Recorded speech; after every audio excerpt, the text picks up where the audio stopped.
baby. And I'm in focus? Yeah. Okay. I was called an elephant. Is that a whale? Yes. It's glistening in the background. Glisten. You're sparkly, David. Oh, it's well, glistening. yeah. I did cabaret once, and for 3 years after, there would be glitter on my face. I mean, I'm not even kidding. And I know it wasn't from that, but that's what I would attribute it to, because it was like, I would have random pieces of glitter, and why do you have glitter on your face? And I'd be like, I did cabaret 3 years ago. But it was true though. Like I don't know where it came from. There's but still gold glitter crusted and stuff from Johnny's party. Like, Yeah. Oh my god. Yeah. It's everywhere. Yeah. It probably was just embedded in everything. Yeah. And just sort of came out. Well, I like to get that stuff everywhere. I'm a method actor. Well, everybody needs a little sparkle on them once in a while. Yeah, or in them, whatever. So, tell me your name and what you do in this show. My name is David Blue Garrison, and I play Jake Quinn for the most part. And then I play. Do you want me to say everyone that I play? Yeah. Okay, so I play Aisling, who is a wonderful AD to the film that's being done in the town. I play Mickey, who is a very old Irish man. He's the last surviving extra on The Quiet Man. I play Dave, who's like a Cockney. He's part of the film crew, and he does coke. Coca-Cola or cocaine? It depends on if it's a matinee or an evening show. Fair enough. Yeah. And then I play Sean Harkin, who's a very troubled, drug addicted young guy. And I play an interviewer, and I think that's it. Is that it? I think that's it. I don't think I play anyone else. Okay. Yeah. And which of those roles is the most challenging? And why? Yeah. The most challenging role is Aisling, because she's the only female character that I play. Mm-hmm. And I want to be feminine, and I want to sound feminine, Mm-hmm. but I also need to keep up the Irish accent, and I also need to keep up her character, Mm-hmm. but being a man, I don't want it to come off like a fey male. Mm-hmm. I want it to come across as, a female character. So I think that one's the most challenging one. The cool thing is that Dawn, when I'm Aisling, is usually playing Simon, and he gives a lot, so I'm able to bounce off of him quite a bit. So I feel like there's support with her at least. How do you go from being a man to playing a woman? What physical changes do you make in your body?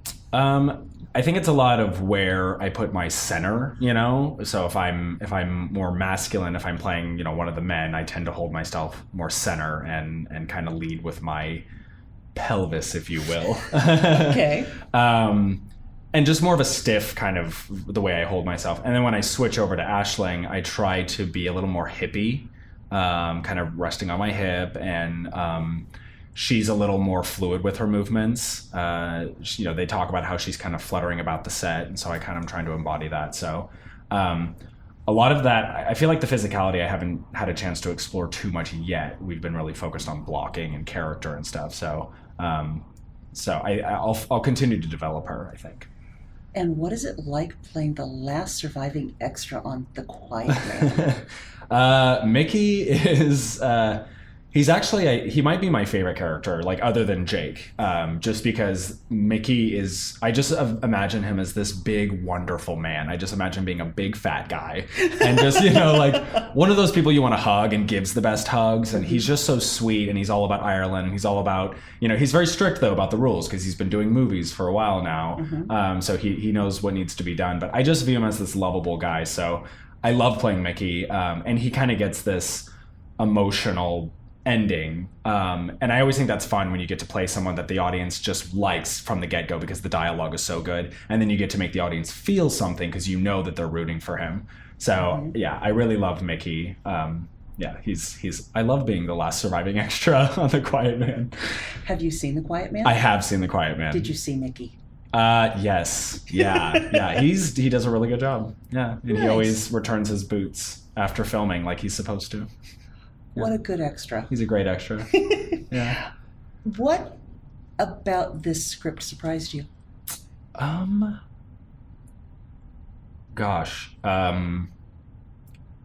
It surprised me how much heart is in it. You know, I already knew there was heart in it, but I kind of I saw it years ago when it came to Sacramento, and it was the touring company, and my recollection of it was I thought it was hysterical. It was absolute madness, and just watching these characters flip so quickly between these characters. So when I reflected on the show, I was like, oh, it's just this ridiculous, crazy, you know, hilarious play. And when we started working on it, I went into it with that mindset of, oh, this is a slapstick, ridiculous comedy. But as we were developing it, I was like, this show has so much more heart than I thought. And so that's really fun. I don't want it to be a downer. You know, I don't want it to be this like depressing play, and it's not at all. It's definitely funny. But it really surprised me how much opportunity there is to touch the audience as opposed to just make them laugh. So. Now you've talked about the dialect that you. Oh, let's talk about that. How Ireland is a lot like America. You have different regional dialects. Yeah. Are you doing those regionalisms? To the best of my ability, I would say that Don is far more adequate at getting the dialects correct, and as far as the different regions of Ireland, like he's very specifically picked these regions, and it's really cool to watch him flip between them. I am just trying to keep up with the Irish accent because it so easily slips. For me, it just slips into Australian so easy. Really? And I'm really trying to avoid that. Or just British. Like I'll find myself like, okay, I feel like I haven't done Irish in like 10 lines. But there are times though where I get into a rhythm of doing this dialect, and it's cool because it's very, very natural, and I'm like, oh, thank God it's flowing and it sounds good, and I like the way Jake sounds, and then I switch into another character and I get derailed. So it's definitely hard.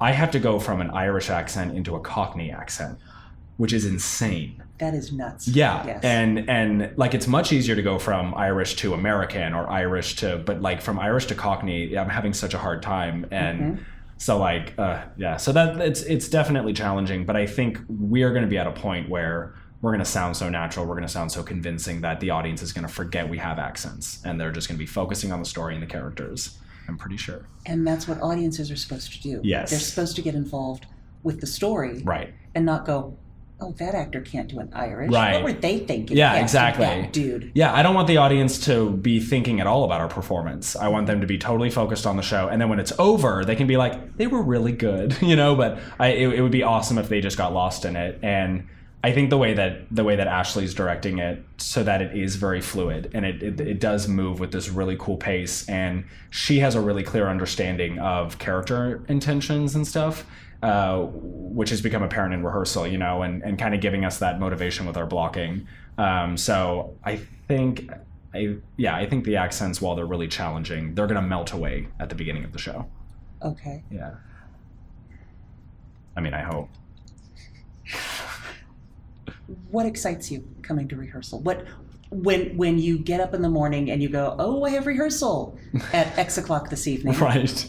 What is that little spark inside of you that makes you go, yes? I'm excited to learn something new about the show. The show is very fast, and there's so many characters, and they come in and they say a bunch and they leave. And every single time we sit down and read the script, or we do it, you know, up on stage, I have like a million epiphanies like in one scene, and it's just like, God, there's so much in between the text here, and there's so much not said, and I feel like those surprises and those epiphanies happen constantly. A lot of it's because Don is giving so much, you know, he's always 100% there with the character. I'm like 80% there.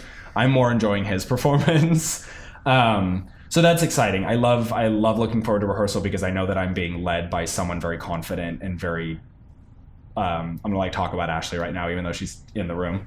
But it's cool because Ashley's like a really good actor, and so for her to be able to transpose that ability, is that the right word?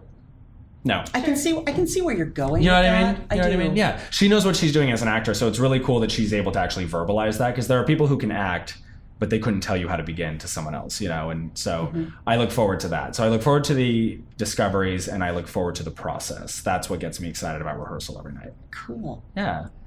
Now, you're the artistic director at the Alternative Arts Collective. I am. And this is the last show that I'm in. That you're in. Yeah. And the last show that's It's the next show that's coming up. Is it House of Blue Leaves? House of Blue Leaves. That's the last show of our season, and the last show that I'm artistic director. What is that like? Being at the end of your tenure. It's exciting. It's exciting in the way that this is such a cool experience to go out on as an actor, and being a part of TAC, to do a show like this, that challenges actors to the brim. I mean, everything that you can get thrown at an actor is in this play. Mm-hmm. And so I love that. I think that that's awesome. And then having House of Blue Leaves, which is going to be directed by Adrienne Scher. Mm-hmm. So having her directing the last show, I mean, it's just, it's really beautiful. I started the company for beautiful reasons, and now I get to exit the company with beautiful shows. So it's cool. It's definitely sad, and I've cried a few times. But I have full confidence in the people that are behind, left behind. That sounds negative, but who will be here after you move on. Exactly. So I'm excited to see what they're going to do. They have a lot of really cool ideas. So it's bittersweet. And you are moving on to do what? I am going to move on to pursue myself. Ooh. You're gonna pursue sleeping. I am gonna sleep. Hopefully these lights are blasting the bags out from under my eyes. But yeah, I am really looking forward to sleeping. Mm-hmm. People are telling me all the time that it's really cool. So I can't wait to try it. No, I'm actually going to be pursuing acting pretty hardcore. So I'm starting a podcast, which I'm really excited about, and I'm slapping my name all over it because that's what I'm now trying to market as me. For the last 7 years, I've been marketing a company, and now I get to market me. So that's what I'll be doing. I'll be pursuing my own career and acting and stuff. So we'll see where that takes me. Okay. And with you leaving the Alternative Arts Collective, who is stepping into your place? Do you know? So we have Elizabeth Dean, who directed Osage this year, did a phenomenal job. So she's going to be a huge leader in 2017. And then Denny Schofield, who was in Macbeth, and she was in Osage, and she's brilliant. And then Gordon, who was also in Osage. It's basically Osage is taking over the theater company, apparently. I just realized. So that's who's going to pick up the mantle and move forward. And I know that all of the normal tackers are going to continue, doing what needs to be done. Do you know if there's a season picked for 2017? I do. And it'll be announced when? I think it's being announced at the preview for Stones. Okay. Yeah. So... but TAC loves its secrets, and yes, you do, and you keep it really well. Yeah, I mean, for the most part. I mean, if we were drinking during this interview, that would be different. Yes, it would. Yeah, I would tell you everything. So yeah. Darn. I know. I knew I forgot something today. Yeah. Well, thank you, David. Thank you. Thank you for answering all my questions. I had a great time. And making us in this so nondescript beautiful place. Yeah, this is a beautiful venue that we're in. This nondescript location.